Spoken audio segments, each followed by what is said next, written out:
ભક્તજનો મોજમાં છો ને, મોજમાં રહ્યો, આનંદમાં રહ્યો, હરો ફરો ને અમારા વિડીયો જોતા રહ્યો. તો અત્યારે આપણે ધોળા જંકશન ઉતર્યા છીએ ને હવે રાંદલના દડવા જવાનું છે. પહેલાં આપણે ધના ભગતની જગ્યામાં જઈએ, પછી રાંદલના દડવા ગામ એટલે રાંદલમાંનું સ્થાનક છે ત્યાં. જય સિયારામ.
જય સિયારામ.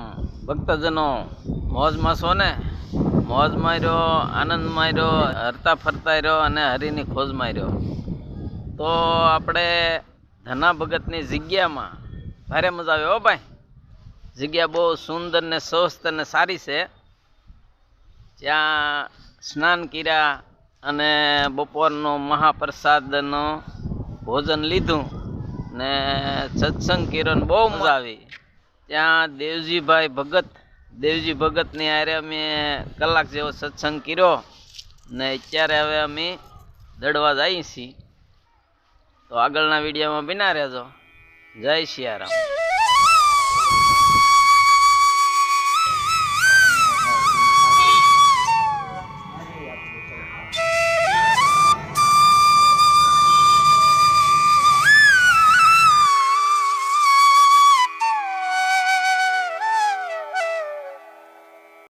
રાંદલમાં અત્યારે આપણે રાંદલમાં આવી ગયા છીએ.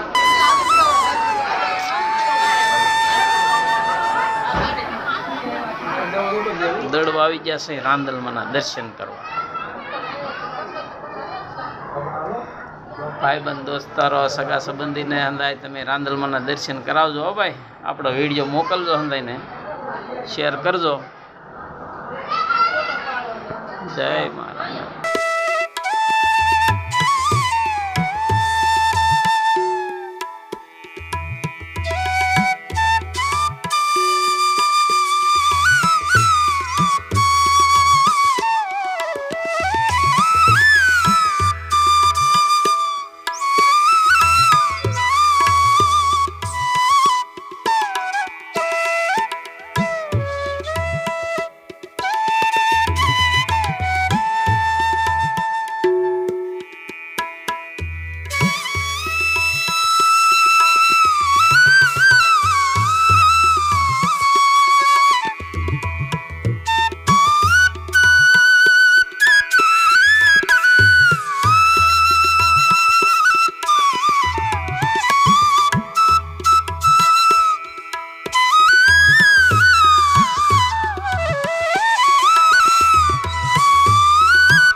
સિયારામ મોટો જૂનો. તો અત્યારે આપણે આ રાંદલના દડવા ગામ જોઈ શકો છો તમે. આ લોકો અંદર ભાવનગરથી સંઘ આવે છે, સંઘ પાછળ છે, હાલીને આવે છે.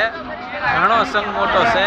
આ લોકો અંદર સ્કૂટર લઈને બાઇક લઈને આવી ગયા છે. અહીંયા હાલીને આવવાવાળો સંઘ હજી પાછળ છે. એ લોકો અહીંયા આવીને અહીંયા દર વર્ષે એક ફેરી આવે છે અને અહીંયા રાતના ભજન કીર્તન કરે છે. તો તમે જોઈ શકો છો આ નજરે અંધી.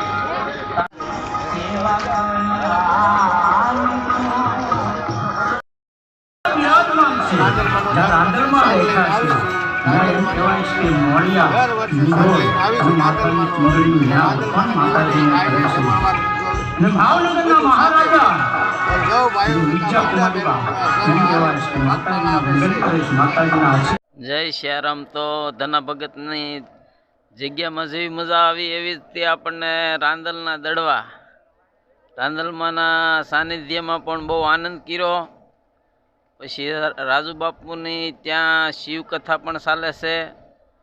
બપોર પછી સાંજના હવન પણ ચાલે છે. અને આજે નગરથી મોટો પગયાત્રા સંઘ પણ આવ્યો, એની પણ મુલાકાત લીધી. તો સબસ્ક્રાઈબ કોમેન્ટ ન કરો તો કાંઈ વાંધો નહીં, શેર જરૂર કરજો. ભાઈબંધ દોસ્તારોને હંધાને શેર કરજો. આપણી ચેનલનું નામ તો યાદ છે ને ભાઈ? હા, યાદ રાખજો, સંતોષ કળસાર. જય સિયારામ. આનંદમાં રહ્યો, મોજમાં રહ્યો અને હરિની ખોજમાં રહ્યો.